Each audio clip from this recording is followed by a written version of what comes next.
Well, we shall start where we always start with AEW Collision, the opening promos. The reason they flew this week is we did have one from Adam Cole and MJF, and it was the most 1980s thing ever, which is somewhat cool, because these were based on things that happened back in the 1980s, but also they did exactly what they were meant to do. It made me excited in my Tootsie Toes, and I was like, man, I cannot wait until this AEW Tag Team title match. I've seen it now. Spoilers, it rules. Also, hello my friends, welcome to Ups and Downs. Of course, today it will be for AEW Collision.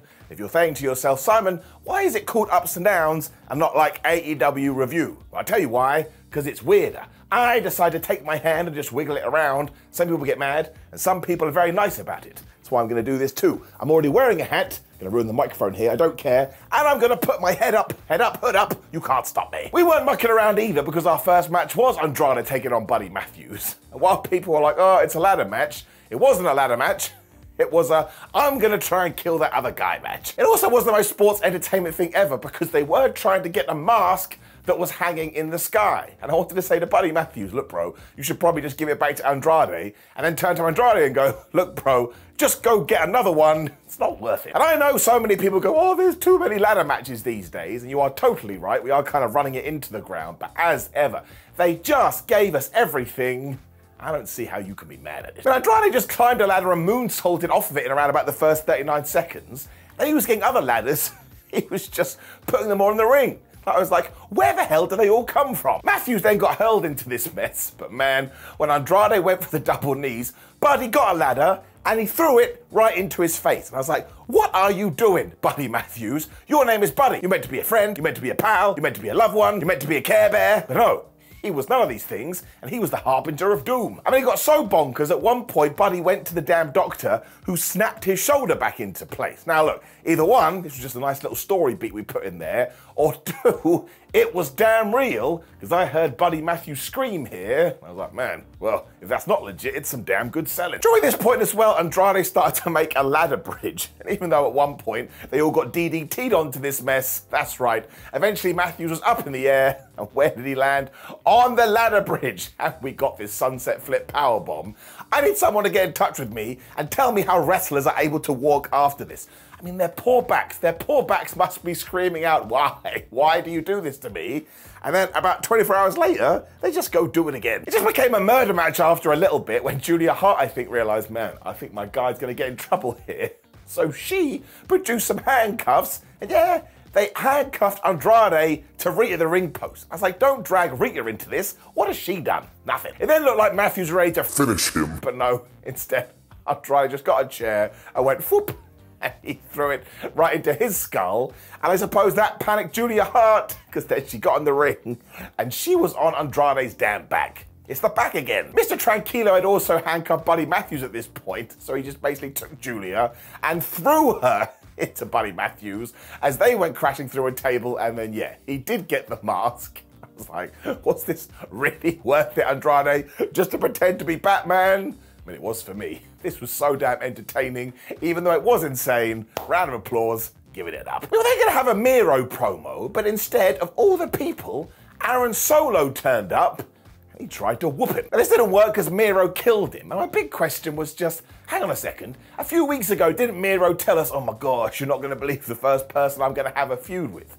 Now, I don't think it is Aaron Solo. And look, I think Aaron Solo is actually quite an underrated cat.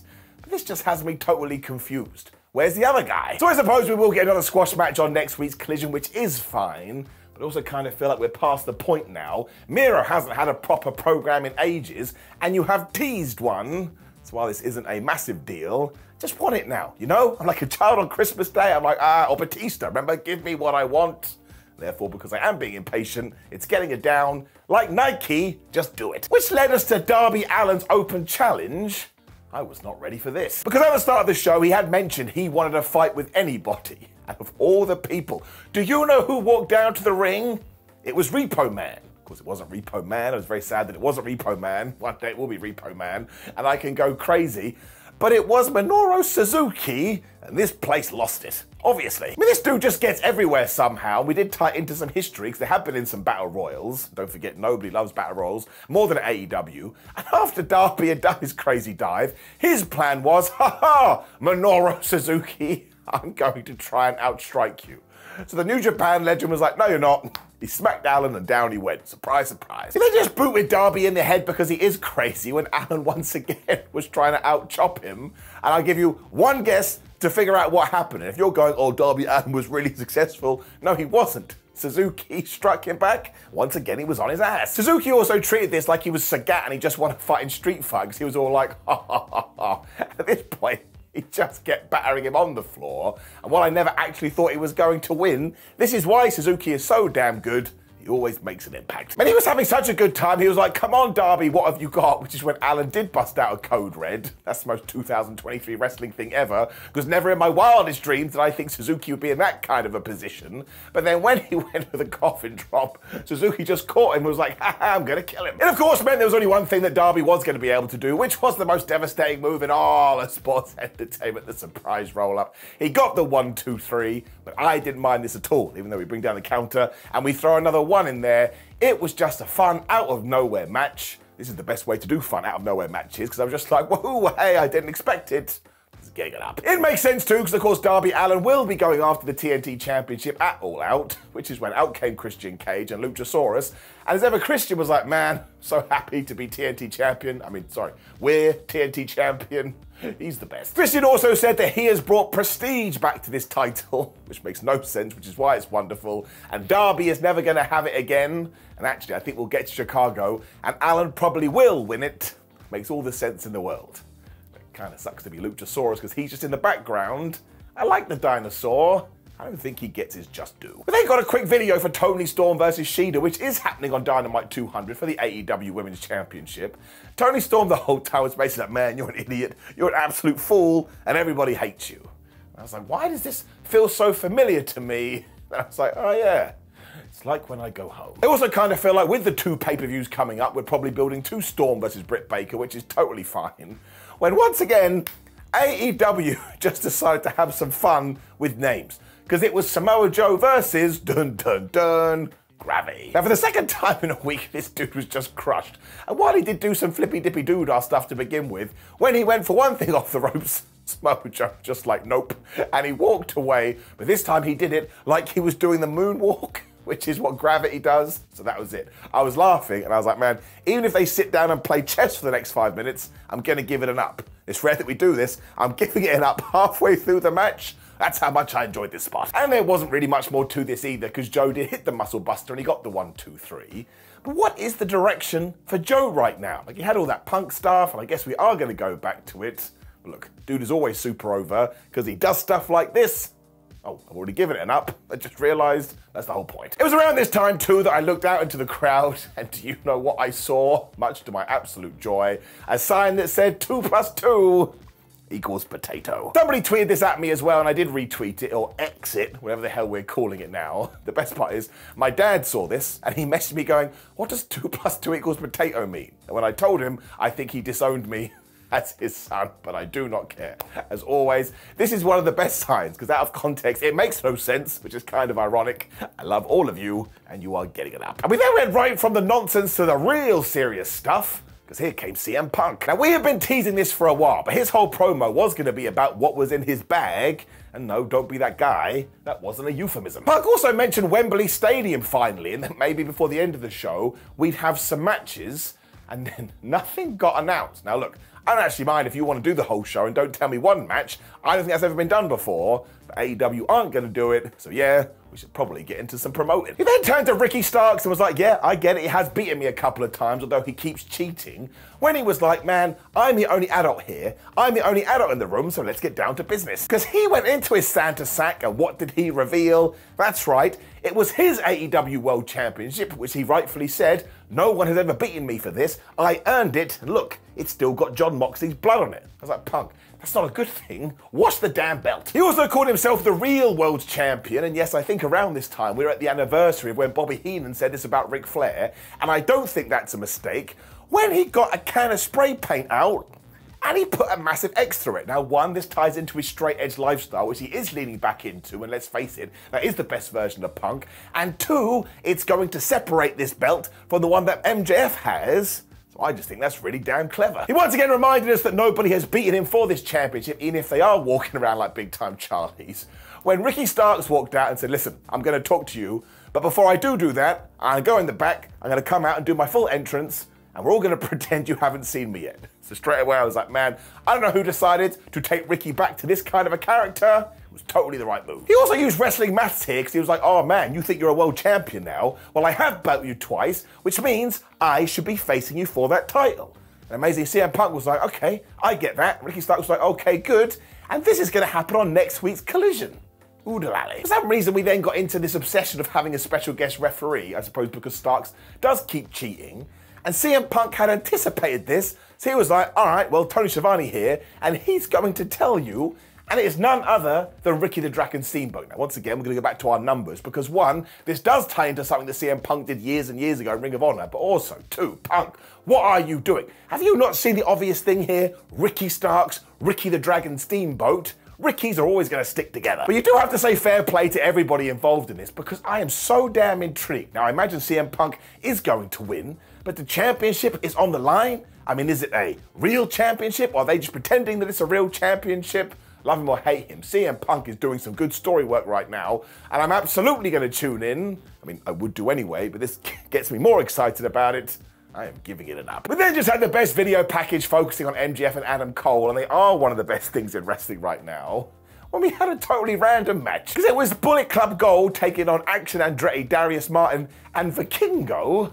I was like, when the hell have they become friends? I do actually get Action and Darius because they've been a team on Ring of Honor for a while. And also, we got the Guns and Juice Robinson here, so we're now pushing them as a trios. And not only was Juice Robinson brilliant when he joined in with the Guns entrance, but because Jay White wasn't here, they had a cardboard cutout of him. So once again, I was like, that's it, I love you. The Kingo got whipped early on as well before he just started bipping bopping around the place with these damn dives and these Pele kicks. But the number one thing I need to tell you is that at one point, all the good guys got together and they essentially used Vikingo as a human projectile and they launched him off the ring post to the outside and he took out everybody. I was like, I have never seen anything like that in my life. And also, how the hell did they plan this in the back? We also made sure to give Austin and Colton a lot here because I do think we're about to give them a big push, and I tell you, they do get better every single week. And this Juice Man, this is why Collision has been such a good addition to AEW. He has taken all of this time, and now you've got to use him. In fact, if he did vanish, that would suck. I suppose the only negative this one is that not in a million years was the Bullet Club Gold going to lose, so eventually we hit the 310 to Humor on Darius Martin, and they got the 1-2-3, but we definitely have something with this group, and we should push them to the moon. When they're there, they can say hello to gravity. Giving it up. Well, we then got another one of these, because it was Mercedes Martinez versus Kira Hogan. What? I do want to say that I don't think you should do these kind of matches back to back where there is no story, because it's just the law of diminishing returns. However, it ties into AEW Collision again. We should be using the time to give other people more opportunities. So there you go. Hogan is really good too, and Mercedes absolutely knows what she's doing, which is why for a good while she was just thumping on Kira. When Hogan was like, well, don't quite enjoy being beaten up, I know what I'll come back with, kicks. And I think she did every single one of them. We also got this hanging neck breaker, which is the ultimate way to try and break somebody's neck because they are up in the air. And just when Kira Hogan was getting going, Mercedes Martinez floored her with a Saito suplex, and then she just clubbed her right in the back of the head. I was like, man, that looked like it sucked. It also set her up for the Brass City stretch, and Kira Hogan tapped out right away, which I always like. But this Martinez, she wouldn't break the hold. It's totally unprofessional. It, of course, meant that somebody was going to come out to make the save, and of all the people, it was Chris Statlander, but she failed miserably, because I think she was way too concerned about Kira Hogan, because Mercedes Martinez got her world title, and she was going to hit her with it. It then got more interesting because as soon as Statlander had been floored, Willow Nightingale was here, and she chased Mercedes off, so I presume we're going to do somewhat of a three-way with this, or do a couple of matches, I don't know, but at least they are plugged in to the programming. But let's make sure we do something big with Statlander soon. She had that great return at Double or Nothing when she beat Jade Cargill. She hasn't really done much since. However, in terms of this, it was all right. Which is when, for what must be the third week in a row, Collision just had an absolutely amazing tag team match. It was, of course, MJF and Adam Cole taking on FTR for the AEW World Tag Team titles, and honestly, They took serious wrestling and they blended it with goofy wrestling, which is for life. So don't come in my house and say you can't mix these up. They did it, and it was truly wonderful. This Adam and Max union has totally ruined the crowd too, because they were cheering them and booing FTR, which is totally insane. Although actually when the bell rang, it was 50-50, but that just made for an amazing atmosphere. And again, while I assumed that FTR were going to win, was I 100% sure? No. Almost instantly, Cole and MJF were going for their double clothesline too, and Cash and Dax sold this, because at one point Harwood grabbed Wheeler and he took him out of the ring. It's like, look, man, we need to avoid that maneuver. It could be the end. Dax and Max were in there, and I swear Max just wanted to punch Dax right in the penis, which actually would tie into the story later. When all of a sudden on commentary, we were told, oh yeah, whoever does win this is going to be facing Big Bill and Brian Cage. I was like, oh my gosh, it's Jacked Inc. And this didn't actually make sense because they had won the Battle Royal on Rampage, and again, AEW loves a Battle Royal, but now I do actually want to see that, because I don't know who decided to put Billy and Brian together. They're a great team. MJF was then being the perfect babyface and heel, as I swear he was pretending this ankle hurt, but it actually didn't. Although saying that, FTR then beat him up for a good old time. I was like, hot damn, that's the world champion. And it also meant that Adam Cole got the hot tag. You're not going to believe this, he ran wild. He went absolutely crazy with kicks too, so maybe he'd been watching Kira Hogan when Dax came off the top with a crossbody for the 1-2 kick out, but as soon as Harwood got to his feet, bam, he got hit with a kick that was super. Fans were losing it at this point, understandably so, because we picked up the pace when Adam Cole and MJF were going for the dreaded double clothesline again, and when they couldn't get that, MJF and Cash were in the tombstone position, and they did that do-si-do thing where they just go back and forth forever. Adam spied this, so he super kicked Cash right in the face, which allowed MJF to hit the tombstone and get another amazing false finish. And this is when everybody was calling for moves and trying to go from it, when all of a sudden Dax pushed Cash into the rope and he crotched Adam Cole. I was like, man, this is great. FTR then hit the powerplex for another 1-2. Oh my gosh, they kicked out when they also hit that springboard, use the rope bomber power thing for yet another, oh my gosh, what's going to happen here? And at this point, I was totally into this. I mean, somebody could have come into my house and said, Simon, your car's on fire. But that's a bit weird, but I'll get there in a second. We even got some wink, wink, nudge, nudge, because Adam Cole was fighting with Cash Wheeler on the outside, which meant he was distracting the referee, which is MJF was like, I can see Dax's penis. Boom. And he whacked it right in there. And of course, Harwood kicked out. I totally bought it. The absolute best part, though, is that after this, Cole got back in the ring and he was about to be hit with the Shatter Machine when MJF saved his best friend. He was also able to reverse the Shatter Machine and he was going for the Heat Seeker when Dax was like, look, I'm done with this. I don't want to lose my tag team titles. And he hit the most devastating move in all of sports entertainment, surprise roll-up. And I think he may have held the tights too. 1, 2, 3. Flubbing great. We made sure to show the handshake between FTR and Adam Cole as we do continue to build these characters too.